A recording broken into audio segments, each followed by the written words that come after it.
Hey, what's up everyone, and welcome to my review for a little movie called Get Out, which if you do not know, this is the directorial debut of Jordan Peele, my man, my homeboy, my brother. I'm saying all these things white people would say to black people. There's a reason for that, because there's a lot of that in this movie, and I'll explain in a second. But this, of course, is directed by Jordan Peele, one of the guys from Key and Peele, and one of the guys from Keanu, which came out last year, which I really love that movie, and I love Key and Peele. I think that's a really funny series. I'll bet I haven't watched every single episode, but I've seen a lot of them. I was just like on a binge of Key and Peele like early last year when the Keanu trailer came out, I think. Maybe even late 2015, I don't even remember. But I was just watching tons and tons of Key and Peele. I was just like, oh man, these guys are hilarious. I can't wait for this movie.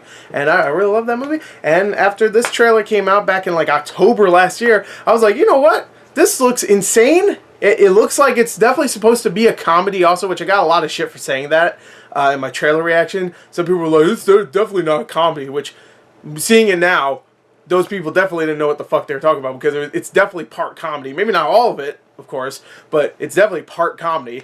I was really excited because that trailer was insane, weird, and very original and different, and it didn't look like some shitty, you know, not straight to DVD, but, you know, a horror movie that looks like it should have went straight to DVD.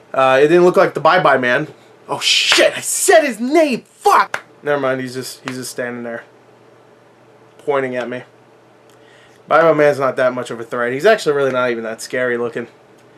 Yeah, he's not scary at all. But you know what is scary? White people. Now, I know the Bye Bye Man, he is white. He's actually very white. He's pale white. But that's not the white I'm talking about. I'm talking about this white. This is scary, especially for someone like Chris, who is played by Daniel Kaluuya in this movie, who, of course, has a white girlfriend. He is a black man. He has a white girlfriend, and he's going to visit the white girl. Her name is Rose. I don't even know. Played by Allison Williams, who's from Girls. And he's going to visit her family, who is, of course, you know, white. So it's a little awkward there, especially since she didn't really tell the family that he's black. So it's a little awkward. And he goes there, and for the most part, you know, it's the typical white family. Like, the father's like trying to be really cool and hip with the black guy.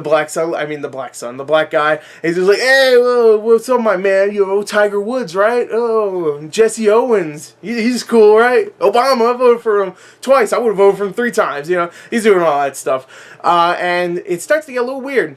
Very weird, okay? People start acting weird. More white people start coming over for a party. Things are just happening that I don't really want to explain too much. But let's just say it starts getting very, very weird. Very, very racially insensitive towards this man, Chris. And you feel his... Even if you're not black, which I'm not. I don't think so. Maybe inside. I might be black inside. But that might be because of lung cancer. I'm not sure. But... What? But you do understand and feel for him while he's in this very, very awkward situation where all these like white people are like touching him and stuff and going like, "Whoa, you know, black people are good at sports, right?" You know, these white people aren't, I wouldn't say racist. It's not like they're calling him like, "Hey, what's up, N-word," or something. They're not saying stuff like that. It's more just like they're being racially insensitive without really knowing it. They're kind of clueless, and as one character says, played by Stephen Root, they're all ignorant, and they don't realize that this guy's getting offended, but he wants to be cool because, you know, it's his family, it's his girlfriend's family, and he doesn't want to, you know, start anything. So he's just like, he's being cool about it for the most part, but you can tell it's really upsetting him. And I have to give the actor Daniel Kaluuya credit, who is actually, I think he's British.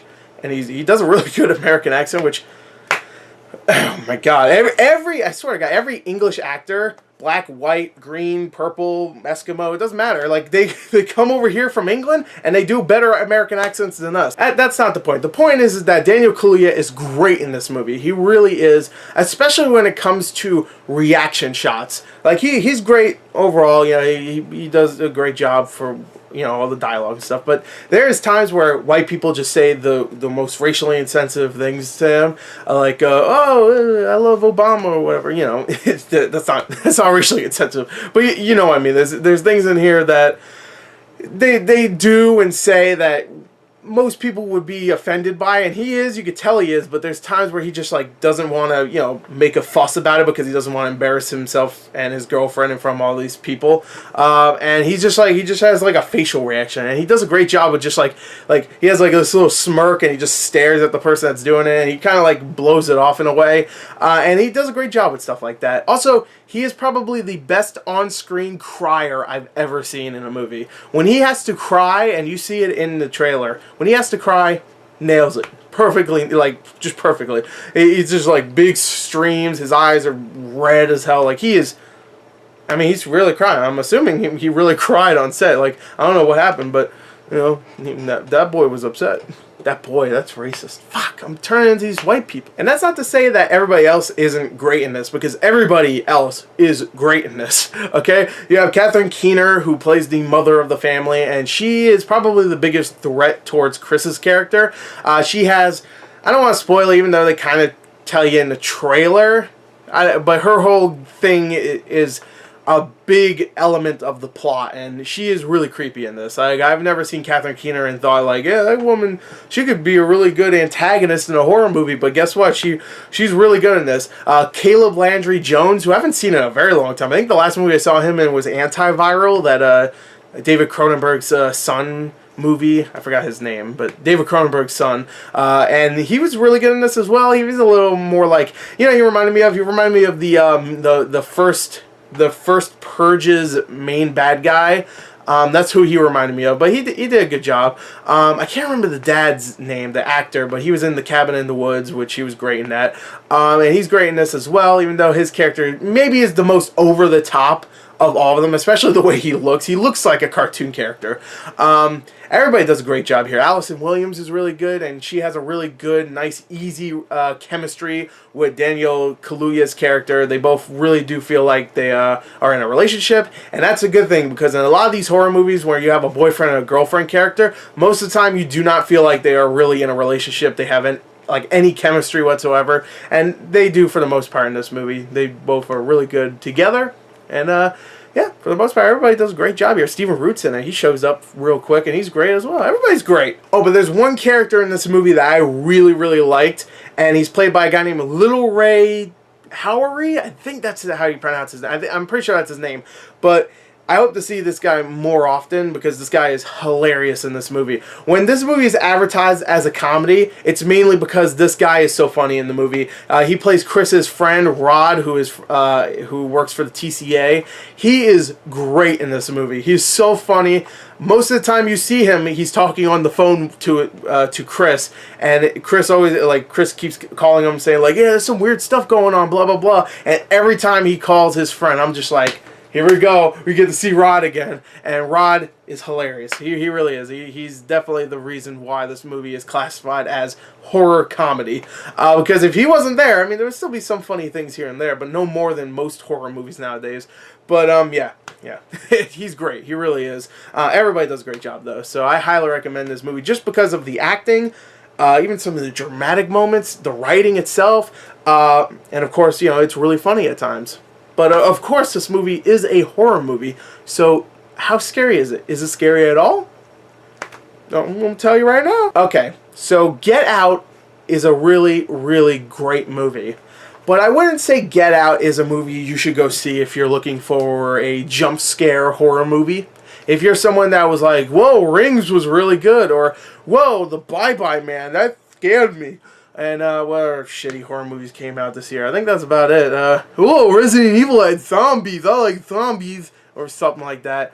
You're not going to like this movie, because this movie is not really that at all. There's a couple of jump scares. There's actually one jump scare in this movie that I felt like was just like Jordan Peele doing it, just be like a troll, like, yeah, here's a jump scare, idiots, and there's like no jump scares after that. There are really creepy moments, though, I will admit. There's a couple of scenes, like in the trailer you see, where that guy's running towards the camera, that's really effective in the movie. There's even a couple of scenes where it's just like really weird, and just, you feel uneasy, just like the main character, when like just things are happening, and it's just a very uneasy feeling you have throughout this entire movie, because you're just like, what the fuck is going on?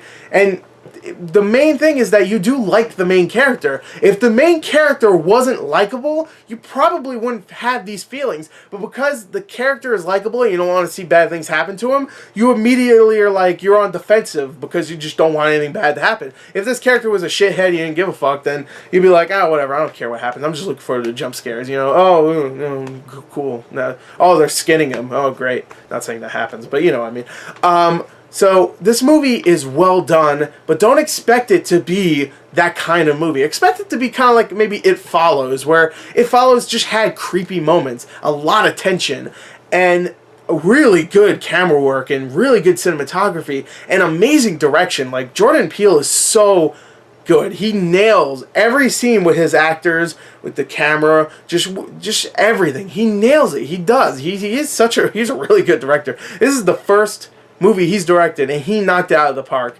I would say near perfect when it comes to direction, because there's not one thing here that feels odd, you know, and in some ways it might be like a perfect horror comedy.